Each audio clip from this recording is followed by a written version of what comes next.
welcome back to Animal Crossing New Horizons. I'm dear darling. I shall we see what's going on our lovely island of Fawnhallow today, where I'm just coming immediately out of a D&D session. My word, what a D&D session. I haven't even had dinner yet because I didn't have time to have dinner, so I was going to have it afterwards, which is fine because I wasn't that hungry. But I'm going to have dinner immediately after this. My word, what an absolutely insane session. More like an insane ending to a session. And you think I'm going to vent? I'm not venting in my party. I'm just sort of more like, if anything, like to peek behind the curtain, I'm more worried, kind of like how I'm going to make this fun and engaging. But anyway, good evening everyone. Right now in Fawnhallow it's 10:57 PM on Tuesday, April 28, 2026. The long and short of it is they've now basically found themselves in probably going to be the hardest fight, I think, in either campaign, by a decent margin. And it's, I mean, not to like, I mean, it is kind of basically fully their fault. I would say, you know, maybe the semblance of blame gets shifted around by more active actions rather than inactive. And I don't mean this in a way to be disparaging to them. Like, I think most of them basically kind of knew what was going on if they were doing this. It just ended up happening this way. And I certainly hope I didn't give off that impression to any of my friends being like, oh, you know, I'm angry at them for doing this. I'm genuinely not angry. I am though. I am genuinely worried of how I'm going to make this engaging and fun, and how this basically doesn't completely ruin the campaign. So, the long and short of what's going on, they're in a pilgrimage, and they've started basically then like the last stretch of it, and they've started finding strange things happening, like hallucinations, where basically they're just sort of traveling along. It's super remote, basically no one's ever come back from here alive, and they randomly stumbled across an NPC friend who they haven't run into for like 50 sessions or something, and then they very fairly discern that, oh, she seems to be made from our memories in some way, or being tapped into that, but either way, she's not real. She's not the actual NPC. And then they spoke to the NPC and they told the NPC is not real. And then I basically gave them increasing levels of like, I'm not real, of like making things unsettling, clearly showing something's happening as they force this conversation. And then once they finally like drilled into this NPC that they're not real, that they're just like a fragment of memory, they transformed into a monster and then started attacking them. So this is me as a DM, which is, I think, you know, good practice. Lay down the groundwork for mechanics which will come later on. This is like just as I entered this final straight, so it's sort of like I shouldn't say final straight, it's still like very large, this last portion, but it's sort of like hey, here's an introduction to a mechanic, things are going on. And then they get basically more and more encounters with things which are based off like memories, things which are weird. Which leads us to the main encounter this session, which is basically they get another sort of memory encounter, but this time they get transported back to basically their starting town, which obviously makes no sense. It's on the other side of the entire world.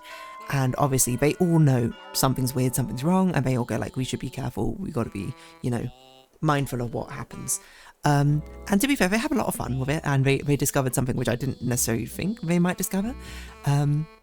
But basically, like, as they think of people back in this town, so I think if you're part of this DM campaign, I'm not going to spoil anything. I'm going to try not to spoil anything major, but I might give a bit of a peek behind the curtain from a DM perspective of what I'm thinking.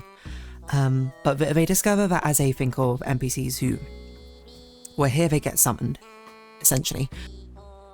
Because they walk in and there's two NPCs there, and I thought, like, what might they do? They might talk to them, or they might try and explore something like that. They immediately be like, oh, where's this NPC? So I'm like, okay, this NPC appears. And then they basically do that for all the characters. So there's now like 13 different NPCs in here, when then started out being 2.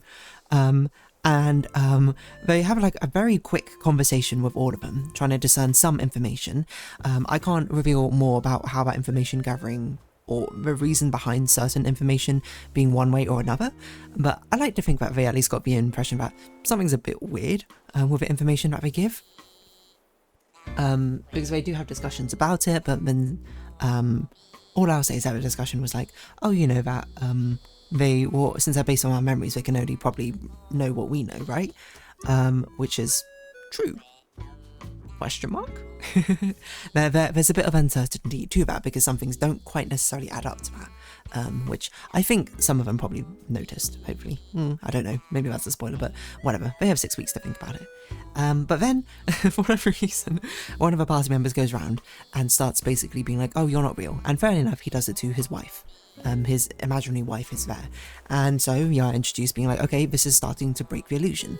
Things are starting to happen.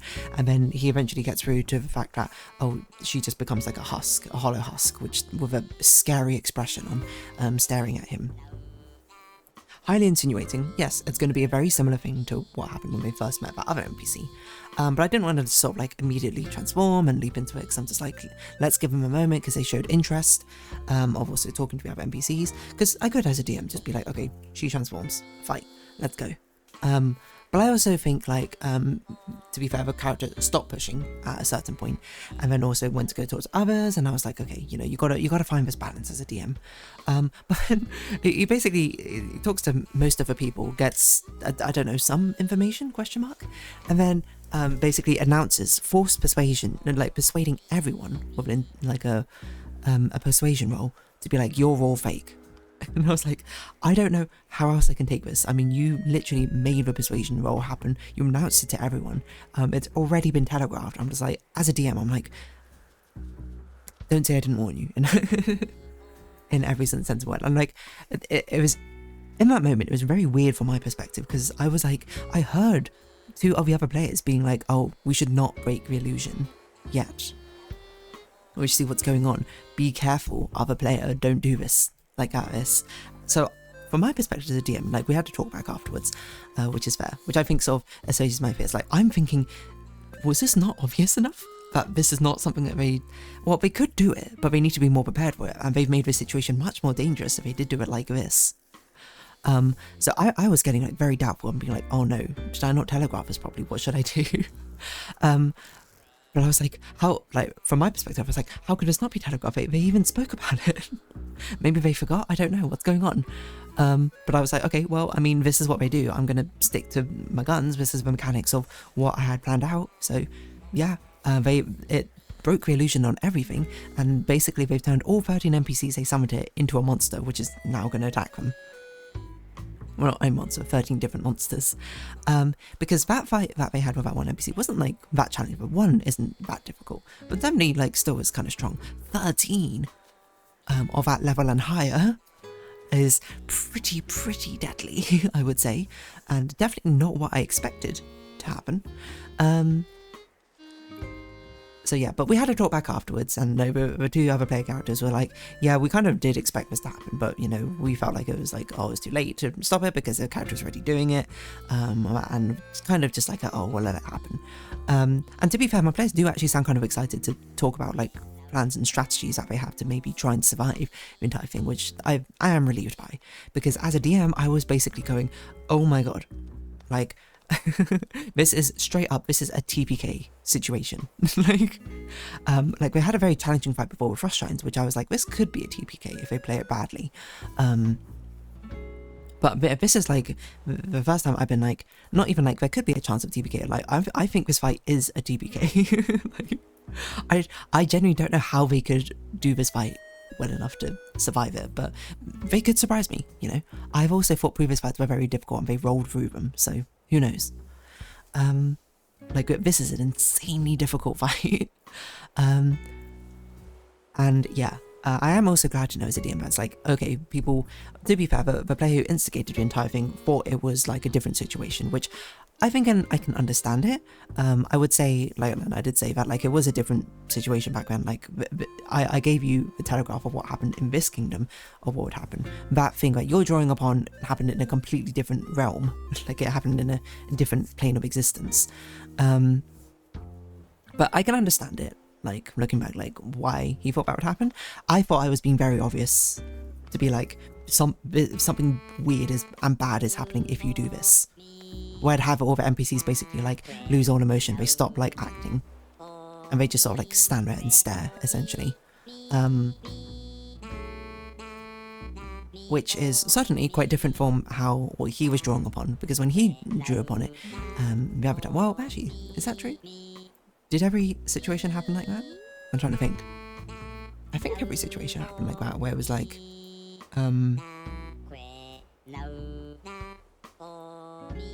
it didn't become like spooky scary. They just went, oh, and then they sort of like dissipated in a way. But maybe it didn't. Maybe his ones. No, his ones I feel like did. I don't know. Maybe not. If so, that's my bad. Maybe I shouldn't have given... Well, I don't know. I think it is kind of how they act in somewhat similar ways. But I think the context surrounding them is definitely different, positive and negative. Because they were in a very safe environment back then. But yeah, I think most of my apprehension now comes as the DM to be like, oh no, they've done a TPK situation, which they fully and were very consciously aware, yeah, it probably could have been a TPK.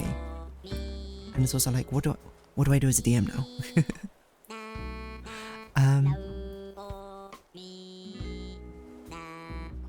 Like, what can I do to make it interesting? What can I do to make sure it feels like a fun fight? Because that, at the end of the day, is kind of what you want. You want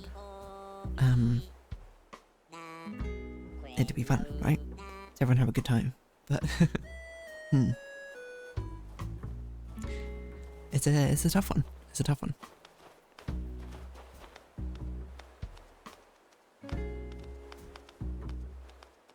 Yeah, I think part of it is also well because I know I'm a very storyteller like DM, which means I like sort of like these nice story arcs and conclusions and things like that.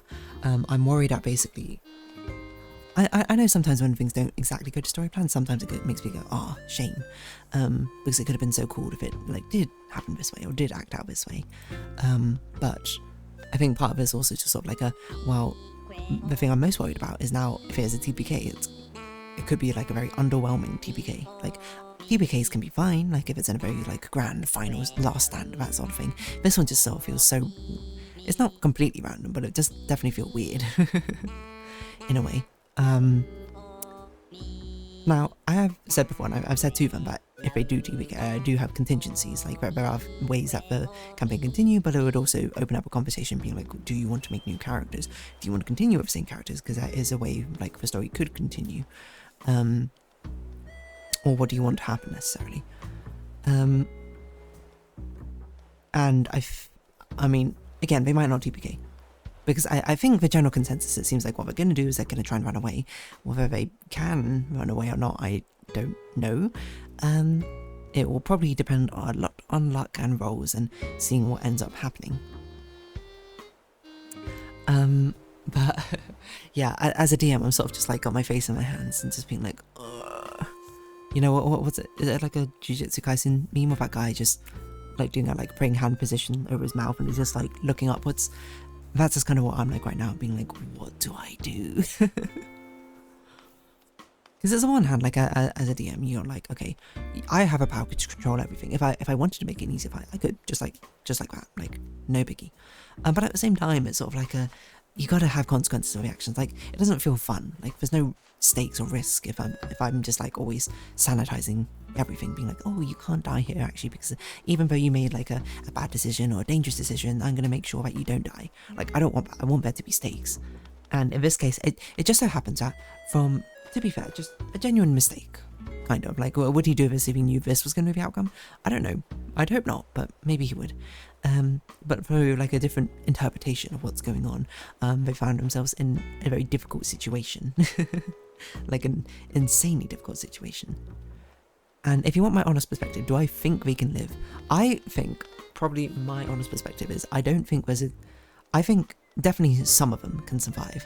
I think it would be really hard for all of them to survive. Like, I think basically impossible for all of them to survive unless they have some really clever trick which they pull out. And I don't see coming.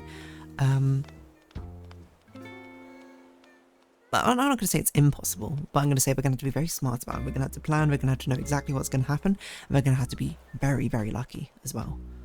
Because a lot of things can mess it up. I mean, it's a 13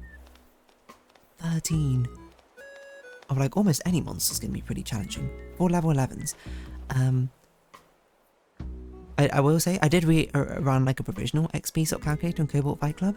And the Cobalt Fight Club gives you like thresholds for expected XP for like low, medium and high for the entire party. The simulated battle is 4 times the high limit of that. So it's basically each one of them will be facing off a threat which would be equivalent to their entire party or more stronger than their entire party in strength, which is insane. And yeah, that's why I'm in such a dilemma of like a DM, because I'm like, I don't want to ruin them for them. I don't want to do like an unnecessary TPK if it doesn't feel like it, but at the same time, I'm like, actions need to have consequences at the same time. You can't just do something stupid and get away with it, you know? If you make your actions, there's a consequence. So I think probably what I'll do is like, I think let's lean into it. They know it's going to be a very dangerous situation. They know it's probably a likely a TPK. I'm just going to try and kill them. I'm going to play the monster smart. I'm going to try and TPK them. I'm not going to play them unreasonably, I think. It's sort of like a, well, you're going to have to figure out how to get out of this one. But yeah, I think part of me is like a little bit worried, like as a DM, obviously, like it's one, there's a lot of, like I take a lot of great care, I suppose, as a DM, and making sure that the story's nice, everyone tries to have a good time. It doesn't always hit the mark. Sometimes people have like worse sessions than others, or doesn't, like some things don't feel good, etc, etc, but I'm still learning. But I think this is definitely like one of the biggest challenges I've faced as a DM so far, as sort of like a genuinely like, what do I do? What is the right call here? What is the right way to play it out so it feels both rewarding but also punishing, something which has actual stakes, but also doesn't completely ruin the vibe of the entire thing, because it's basically just like a